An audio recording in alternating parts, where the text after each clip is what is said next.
Welcome back, viewers. You're still here on Scope with me, Waqar Rizvi. In this segment, we're going to discuss threats towards the Muslim congresswoman in the United States, Ilhan Omar. A second Republican politician has now called for her to be hanged for treason. Now, originally, George Buck said that a staff member had mistakenly sent such an email, but then later backtracked and released a statement saying that he has actually stood by his comments.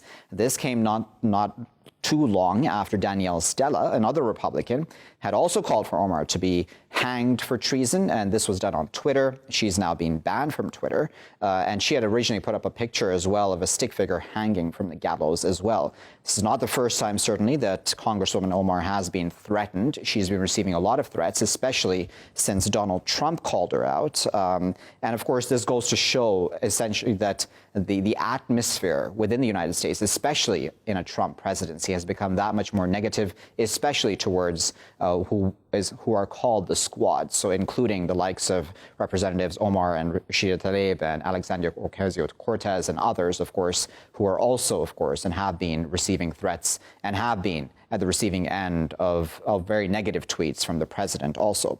Let's discuss all of that a bit further. We're joined now by Mariam Sarhan, who is a researcher of international studies and diplomacy at the University of London. SOAS. She's joining us now from Washington, D.C. Also joining us from Washington, D.C. is Arsalan Iftikhar, who is a prominent human rights lawyer, founder of themuslimguy.com and senior research fellow for the Bridge Initiative at Georgetown University in D.C. Arsalan and Mariam, good morning to you both. Arsalan, let me start with you. What do you make of these threats towards Representative Omar? Well, Waqar, sadly, I'm not surprised by these threats. I mean, in many ways, Islamophobia has now become normalized within the Republican Party and other right-wing circles in the United States today. And it started over a decade ago with the election of a black man named Barack Hussein Obama. If you remember, during the time that Barack Obama was running for president, there was a famous birther controversy where Donald Trump had publicly stated that he wasn't even sure if Barack was born in the United States and maybe he was a Muslim. And the fact that these whisper campaigns of Barack being some sort of crypto-Muslim Manchurian candidate were so pervasive that even today in the year 2019, nearly 30% of Republican voters still believe that Barack Obama is a Muslim today. And so being Muslim within the political sphere here in the United States has become a slur. And because of that, Ilhan Omar, in many ways, the Islamophobia against her is racialized in many different ways. It's rooted in anti-blackness and anti-woman and anti-Muslim rhetoric and anti-refugee and anti-immigrant sentiment. And so there's a multi-layers there. And so sadly, we've seen Islamophobia become normalized within American politics today. And that's why we're seeing a lot of the attacks that we see today against Congresswomen Rashida Tlaib and Ilhan Omar. Right. So Mariam, what do you make of Islamophobia that's directed towards these women, especially, of course, Representatives Omar and Tlaib?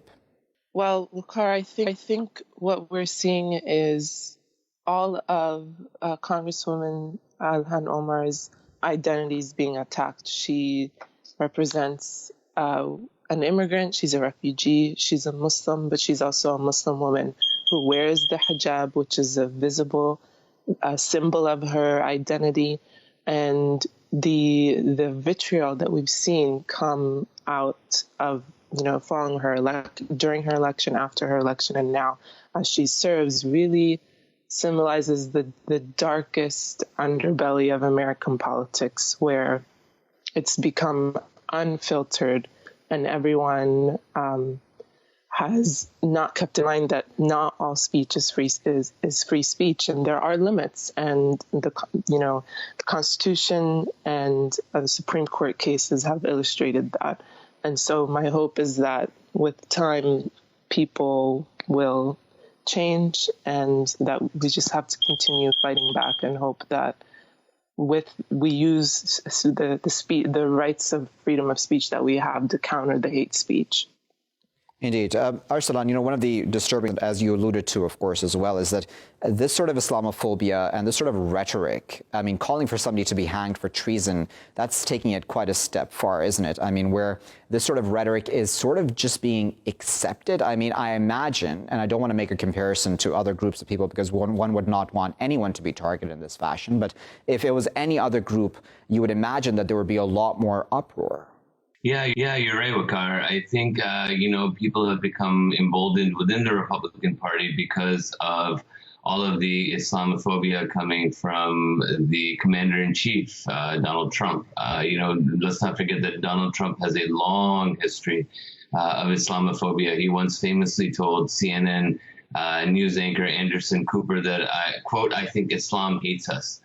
He's called for the surveillance of American mosques. Again, he has, alluded to former President Obama being a Muslim. He has talked about, Muslims being enemies of the United States. And so, when the commander-in-chief and the leader of the Republican Party today is saying such unabashed Islamophobic statements, then you can probably imagine that other members of the Republican Party would then become emboldened to say these sorts of things. Now, of course, the Republican National Committee has obviously disavowed, these obnoxious threats against Ilhan Omar's life. But again, it just goes to show that even though these are sort of fringe candidates, at the state and local levels, who are making these statements, that again, they feel emboldened in ways because Islamophobia has become normalized. You're absolutely right that if they were talking about any other minority demographic group in America today,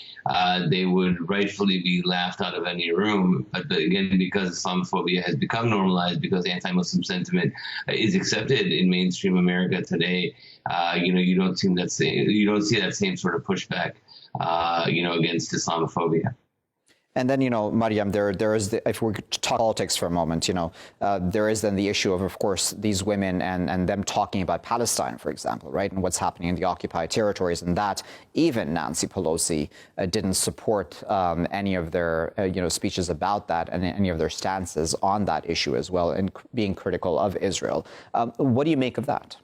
I think that's the current political climate where it's very taboo to bring up the issue of Israel and how it acts as a quote unquote democratic state.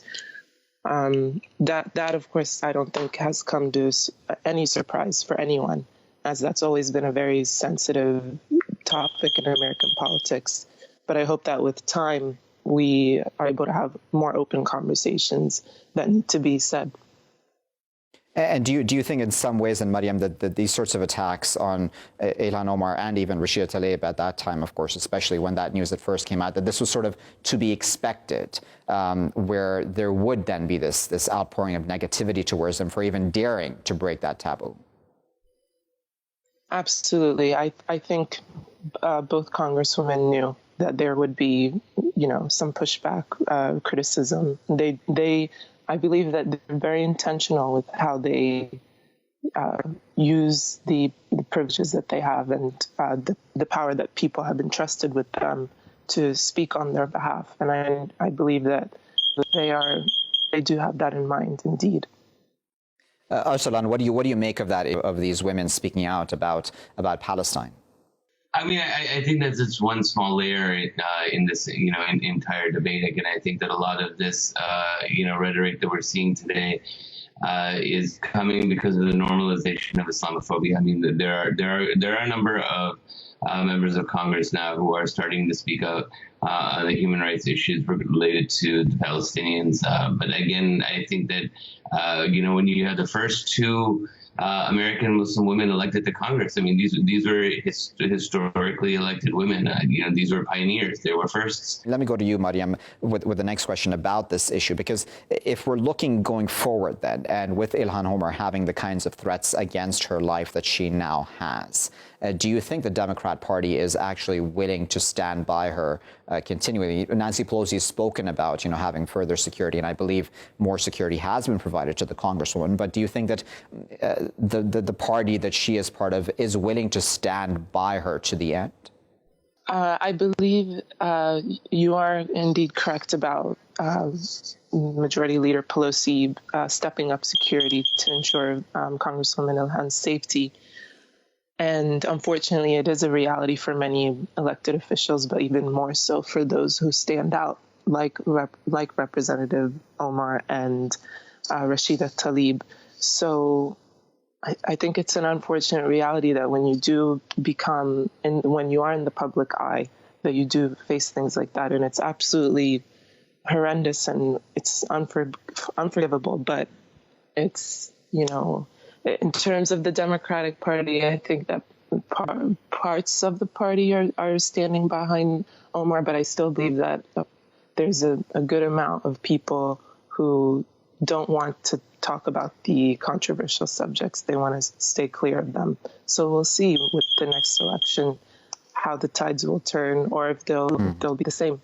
If I may push you on that point, Arsalan, that you're making, that about this mainly being about Islamophobia, because I would argue at some level that, Arsalan, that they may have touched a nerve by talking about Palestine as openly as they did. I mean, do you not think at some level that the moment these two women broached that topic as openly as they did, that was essentially the root cause and the outpouring of negativity that we saw from then on? Well, what I was saying, Waqar, is that Ilhan and Rashid are not the first two people to talk about the Israeli-Palestinian issue.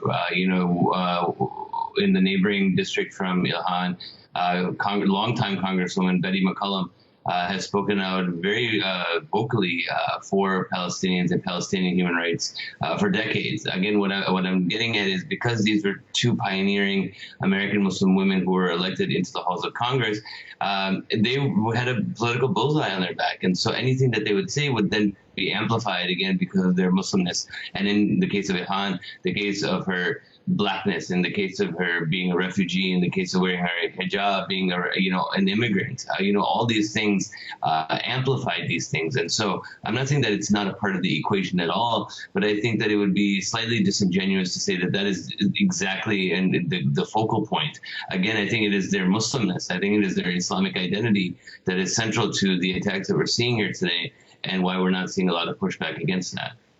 And then, Arsalan, I'm not sure, but I'm sure you may have seen this reporting by The Guardian, which just came out recently, about an investigation that they've carried out about how a shadowy Israeli group has been encouraging and been carrying out a targeted campaign, a sustained campaign of far-right hate and lies overall online, and especially through Facebook, right-wing groups on Facebook, but also targeting the likes of Ilhan Omar and Rashida Tlaib. What do you make of such a sustained campaign against these women and of Islamophobia? Yeah, I think it speaks to the era of fake news that we live in today. Obviously we saw the Russian disinformation campaign here in the United States, but still continues until today. But again, I think that these players are, again, they're capitalizing on this Islamophobia, and then they know the fact that because of past statements that these congresswomen have made on the Israeli-Palestinian issue have been deemed controversial, have been amplified again because of their own identities. They're capitalizing on that, and that's why they're disseminating this fake information, to over 1 million people on Facebook, and that's why it's essential that Facebook needs to monitor and ban fake news altogether, and not hide behind the guise of free speech like Mark Zuckerberg has done in the past. Indeed, on that point then, Mariam, what are your thoughts about those Facebook groups that are so right-wing and that spread malicious lies really about, be it Representatives Omar or Tlaib, or even otherwise just Muslims in general in the United States? I mean, that feeds into this very negative atmosphere, doesn't it? It certainly does. And I think we have guidelines that we're able to use from the Constitution, specifically the First Amendment and how it's been interpreted over the years here in the American courts. And, whether it's hate speech, obscenity, certain areas that have limits, I think is what we need to go by, because unfortunately, I think it's going to be very difficult to try to monitor speech that we may not like. If it's in an area that is not protected speech, I think we'll be able to achieve that. But I think the reason Facebook has had success not being pushed in that direction is because it's well aware of that. All right, I'll get a final comment then from Arsalan before I let go. Arsalan, one of the things that has spoken of very regularly when it comes to Muslims in influential positions in the U.S. is, can they really be patriotic Americans? And as a Muslim yourself, how do you answer that question? I think it's as ridiculous as asking, can any group of people be patriotic Americans? I mean, America is an immigrant nation. We are a history of immigrants. Muslims have been here in the United States since its very founding, when, African Muslim slaves were brought over on slave ships over 400 years ago. Many historians say that 20 to 30% of slaves brought over were Muslims. We have fought in every single war that the United States has fought in. We have served in Congress. We have, represented the United States in professional sports. We are 1% of the population, but we represent 10% of doctors, according to some studies. So again, we're as part and parcel of American society as any other demographic group. And again, to insinuate that Muslims are not as patriotic as other people is rooted in Islamophobia. It again is it's part of that dual loyalty smear that Muslims and Jewish people and many other minority groups have faced here in the United States since its inception. And so again, we have to understand that when we're dealing with issues related to xenophobia, racism, and politics, again, there are double standards that come into play when you're dealing with people of minority backgrounds, both racially and religiously as well. Very well. We'll leave it there at that. But of course, we appreciate both Arsalan and Mariam for their time this morning and, of course, for their insight. Viewers, this question of how Congresswoman Ilhan Omar is being treated, as well as Congresswoman Rashida Tlaib and the others as well, who are part of what's called the squad, it's disturbing, isn't it? But especially with the Congresswoman now being threatened with treason and to be hanged, and etc., and that seemingly being accepted by the mainstream at some level, though there has been, muted condemnations of such calls by Republicans. At some level, even the Democrat Party is seemingly okay with these sorts of threats, especially since these women also broached the topic of Israel-Palestine and what's been happening in the occupied territories, and spoke about it fairly openly at that time as well. Then we've had Donald Trump, the commander-in-chief, who's also spoken very negatively about these congresswomen and has called for them to be removed from their respective positions, etc.